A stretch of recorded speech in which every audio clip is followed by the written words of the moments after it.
Face to face, she requested that she needed someone holy. She was not sure what brought her to the temple, but she knew that this was the place where she was supposed to be. As she explained her matter to me, we both were having a very hard time forming our words.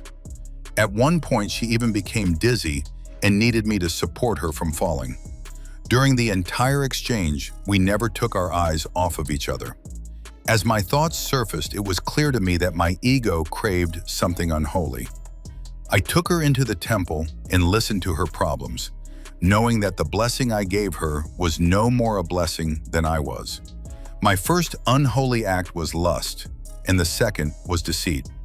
The attraction between us was so strong and clear for the populace to see that we were forbidden to make further contact. But we would not let the word of man stop us from fulfilling our burning desire to be together. Even as my ego would prompt me to make most of my moves, it was clear to me that my spirit was chaperone under the roof of the temple. My ego wanted more, but it had to take place somewhere other than in the temple. The secret meeting started with my sneaking out of the temple late to meet with her down by the body of water. And then we became bolder and began seeing each other in the woods during the day. Whatever time we could make for each other was used up and seemed to end almost as fast as it started. When we were not together, my mind was constantly bombarded with images of her. Our romance had started with us just spending time together, holding each other, and with some innocent kisses. The more time we spent together, the further things progressed and reached more serious levels of passion. As we looked into each other's eyes, we could see how much we wanted each other in a deeper way. One night, we could not deny each other any longer, and we made love in the sand under a full moon. That unholy act of passion was the beginning of what would soon separate me from my life at the temple.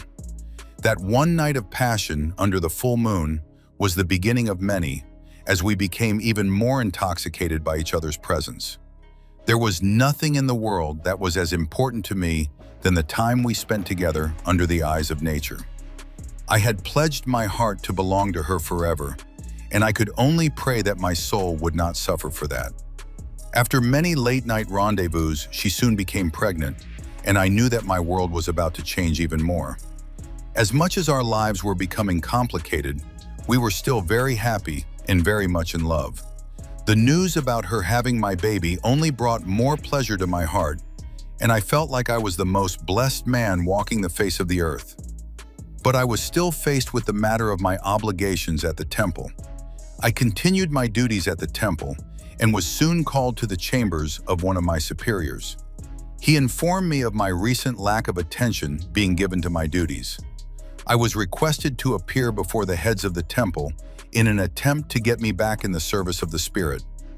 I had been highly respected for my past performance and service, and they felt that it was time for me to get back on track. As I sat before my superiors, it was obvious that this was more serious than previously expected. The heads of the temple were not fooled for an instant once they saw me sitting before them. They knew of our meetings from the beginning, but had no idea that it had become a matter of true love, and they were completely in the dark about the pregnancy. I was given a choice that I stood silent to answer, to choose my studies and work over the love of a woman who was carrying my child. The heads of the temple made the choice for me once I spoke of our child. I was to leave the temple, marry my love, and never return to the place I once called home. Wow, I really enjoyed this video. I can't wait to see what's next.